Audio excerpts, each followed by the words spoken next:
Welcome to Lesson 5 of Week 11, focusing on scoring rubrics deconstructed.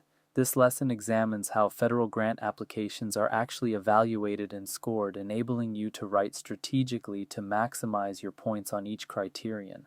Federal grant applications are evaluated using scoring rubrics that specify the criteria reviewers assess and the points available for each criterion. Understanding these rubrics transforms your approach to proposal writing. Rather than writing and hoping reviewers appreciate your work, you can write directly to what will be scored, addressing each criterion explicitly and thoroughly.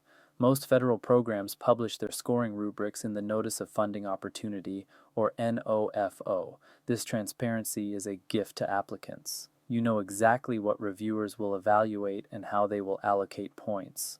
Strategic applicants use this information to ensure their proposals address every scored element and allocate effort proportional to point values. By the end of this lesson, you will understand how federal scoring systems work. You will learn to locate and interpret scoring rubrics in NOFOs.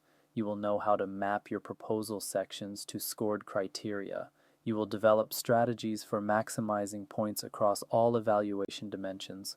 Note that scoring systems vary across agencies and programs. Always verify the specific rubric in your NOFO. This lesson has 4 primary learning objectives. First, you will understand how federal scoring systems and peer review work. Knowing who reviews your proposal, how they assign scores, and how scores translate to funding decisions helps you appreciate what you are writing for and why strategic alignment matters. Second, you will learn to locate scoring rubrics and evaluation criteria in NOFOs. The rubric is your roadmap for proposal development. Finding it and understanding its structure is essential before you begin writing. Third, you will analyze point allocations to prioritize your proposal effort. When different criteria carry different point values, your effort allocation should reflect those weights. Criteria worth more points deserve more attention than criteria worth fewer points. Fourth, you will develop skills to write strategically, addressing each scored criterion explicitly and thoroughly. Strategic writing does not leave reviewers guessing whether you address their criteria. It makes alignment obvious and complete. Understanding the peer review process helps you appreciate how your proposal will be evaluated. Expert reviewers with relevant subject matter expertise evaluate federal grant proposals. These are typically researchers, practitioners, or administrators with experience in the field being funded. They bring professional judgment to assessing whether your proposal is sound and likely to succeed. Panel format brings multiple reviewers together to discuss and score proposals collectively.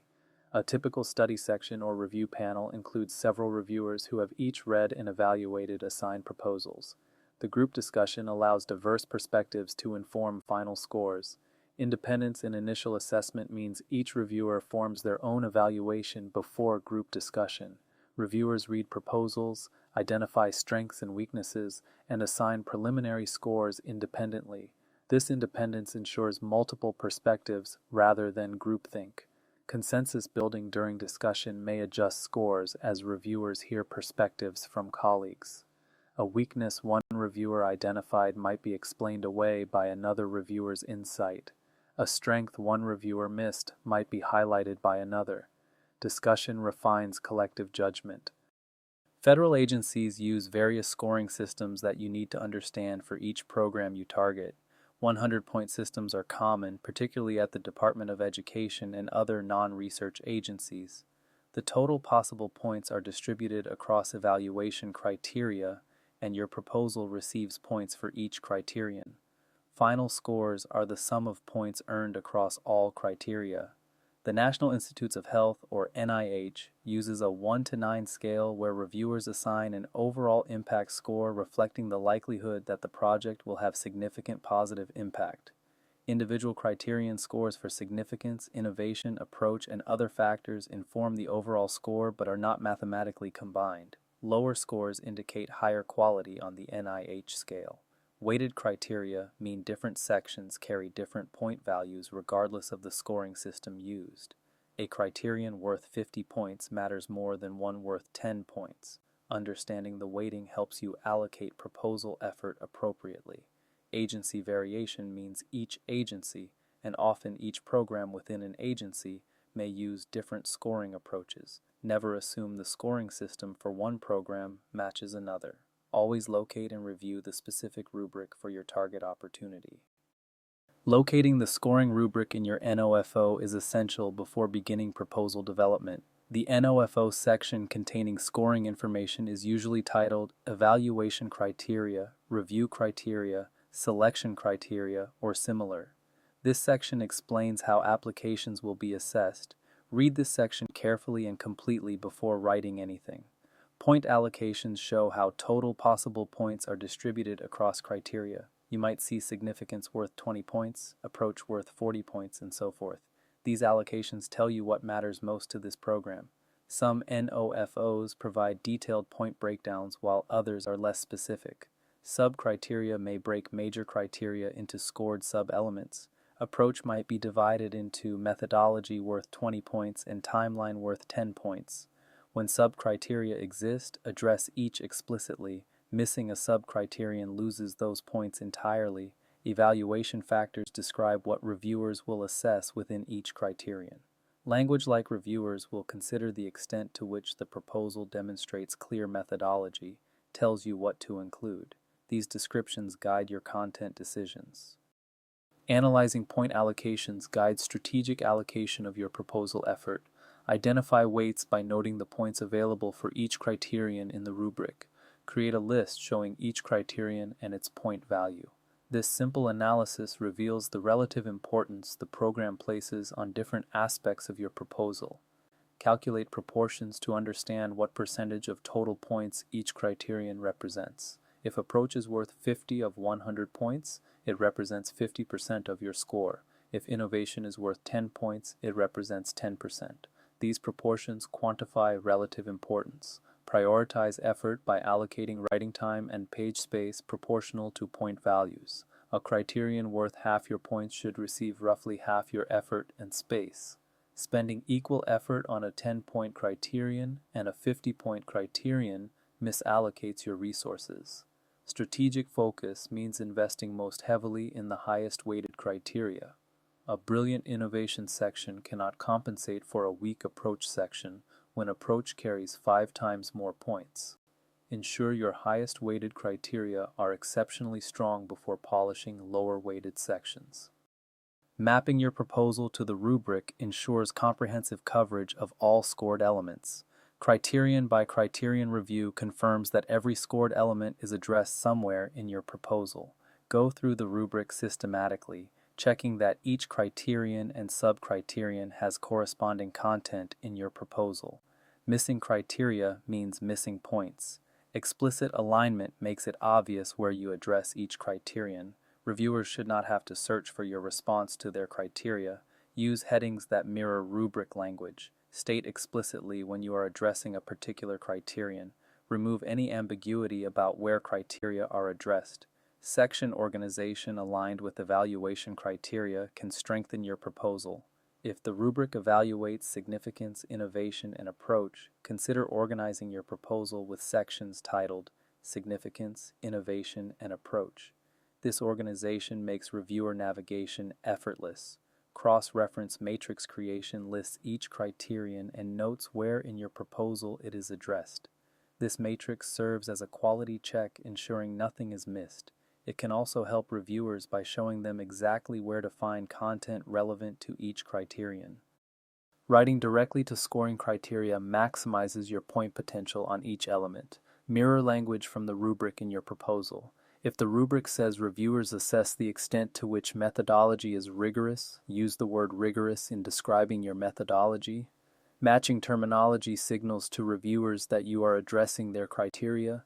Direct response means explicitly addressing what each criterion asks for. Do not write around criteria hoping reviewers will infer your response. State directly how your proposal meets each criterion.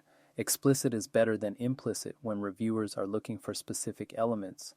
Evidence and examples support your claims with specific proof. Assertions that your approach is innovative are weak. Demonstrations of specific innovations with evidence of their novelty are strong. Provide concrete evidence for every claim you make about meeting criteria. Completeness requires addressing every element mentioned in a criterion. If the criterion mentions 3 things reviewers will consider, address all 3. Addressing 2 of 3 leaves points on the table. Systematic attention to completeness maximizes your score potential. Understanding the strengths and weaknesses framework helps you anticipate how reviewers will evaluate your proposal. Reviewer perspective involves identifying specific strengths and weaknesses for each criterion. Reviewers do not just assign scores, they articulate what is good and what is problematic about each proposal. Their written critiques explain the reasoning behind their scores. Strengths are elements that enhance your proposal's competitiveness. Strong preliminary data, innovative methods, experienced investigators, and clear plans are examples of strengths. Reviewers note these positively in their critiques. More strengths generally translate to better scores. Weaknesses are elements that diminish reviewer confidence in your proposal. Vague methodology, lack of preliminary data, inexperienced team, or unrealistic timelines are examples of weaknesses. Reviewers note these negatively, and significant weaknesses lower scores substantially. Balance determines overall scores. Strong proposals have numerous strengths across criteria and few significant weaknesses. Even proposals with notable strengths can receive poor scores if significant weaknesses undermine confidence. Minimizing weaknesses is as important as maximizing strengths. Understanding score differentiation helps you aim for the competitive range. Top scores are reserved for proposals with exceptional strengths and minimal weaknesses. These are proposals where reviewers struggle to find significant problems and identify multiple outstanding elements. Top scores are rare and represent truly excellent proposals. Middle scores characterize solid proposals with notable strengths, but also some concerns. Most proposals fall in this range. They have good ideas and reasonable approaches, but also have elements that give reviewers pause. Middle scores may or may not be funded depending on competition and budget. Low scores result from significant weaknesses or missing elements. Proposals that fail to address key criteria, have fundamental flaws in approach, or lack necessary components receive low scores. These proposals are not competitive for funding. Competitive range varies by program and funding cycle. Understanding where fundable scores typically fall for your target program helps you gauge what level of quality is required. Some programs fund only the top few percent, while others fund a larger proportion. Program officers may be able to share historical funding rates. Avoiding common scoring pitfalls helps you maximize your point potential. Missing criteria occurs when proposals fail to address all scored elements. Sometimes applicants overlook subcriteria or assume certain elements are implied. Reviewers cannot give points for criteria that are not addressed, regardless of how strong other sections are. Buried content addresses criteria but makes it hard for reviewers to find. If your response to a criterion is scattered across multiple sections or hidden in dense paragraphs, reviewers may miss it. Even excellent content loses impact when reviewers cannot locate it easily. Unsupported claims make assertions without providing evidence. Stating that your team is highly qualified without demonstrating qualifications is an unsupported claim. Reviewers discount claims they cannot verify. Every significant claim needs supporting evidence. Proportional mismatch spends equal effort on criteria with unequal point values. Polishing a 10-point section while leaving a 50-point section underdeveloped sacrifices points. Your effort allocation should match the rubric's point allocation. Self-scoring your proposal before submission reveals weaknesses you can address. Apply the rubric by scoring your own proposal using the actual evaluation criteria from the NOAFO. Go through each criterion and honestly assess how many points your proposal would receive. Be critical. Generous self-assessment does not help you improve. Identify gaps where your proposal would lose points. Which criteria are not fully addressed? Where is evidence weak? What elements would reviewers note as weaknesses? Identifying gaps creates a revision checklist. Strengthen weaknesses by revising to address the gaps you identified. Add missing content. Provide additional evidence. Clarify unclear sections, and correct problems. Use self-scoring to guide targeted improvements. Seek outside review by having colleagues or consultants score your proposal independently. Others see weaknesses you may be blind to after working closely on the proposal. Independent scoring reveals issues your self-assessment missed. Strategic use of page limits ensures your highest value content receives adequate space. Proportional space allocation means distributing your page limit to reflect point proportions. If you have 15 pages and 3 equally weighted criteria, each should get roughly 5 pages. If one criterion is worth twice the points of another, it should get roughly twice the space. High-value sections covering highest weighted criteria must get adequate space. Do not let lower-value sections crowd out your most important content. If necessary, trim lower-value sections to ensure high-value sections are fully developed. Efficiency in writing maximizes content within page limits. Wordy prose wastes precious space. Direct, concise writing conveys more information in fewer pages. Edit ruthlessly to eliminate unnecessary words while retaining essential content. Visual elements like tables and figures can convey information more efficiently than prose.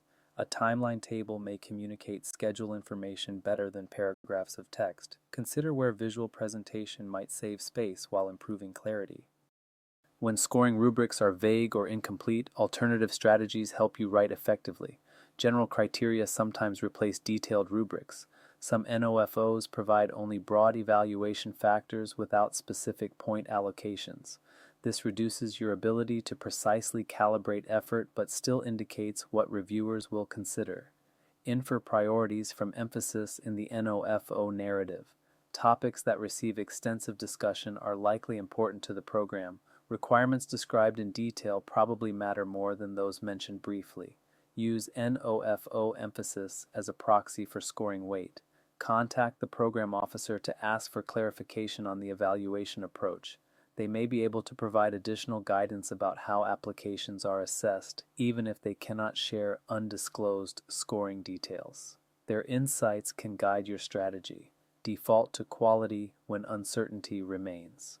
If you cannot determine specific scoring weights, focus on making every section as strong as possible. Overall quality matters even when specific weights are unknown. A uniformly strong proposal succeeds regardless of how points are distributed. Let us summarize the key points from this lesson on scoring rubrics deconstructed. Scoring rubrics reveal what matters to reviewers. Write to them explicitly. The rubric is your roadmap for proposal development. Locate it, analyze it, and use it to guide every writing decision. Make alignment between your proposal and the rubric obvious and complete. Strategic allocation invests effort proportional to point values. Criteria worth more points deserve more of your attention, more of your page space, and more of your revision focus. Do not treat all criteria equally when the rubric weights them differently. Complete coverage addresses every criterion thoroughly and makes your responses findable. Missing criteria means missing points. Buried content may go unnoticed. Ensure reviewers can easily find your response to each element they are scoring. In our next lesson, we will cover significance criteria. You will learn how to address the so what question, demonstrating why your proposed work matters to the field and justifying its importance to reviewers evaluating significance. Practice exercise. Find an NOFO for a program relevant to your work. Locate the scoring rubric or evaluation criteria.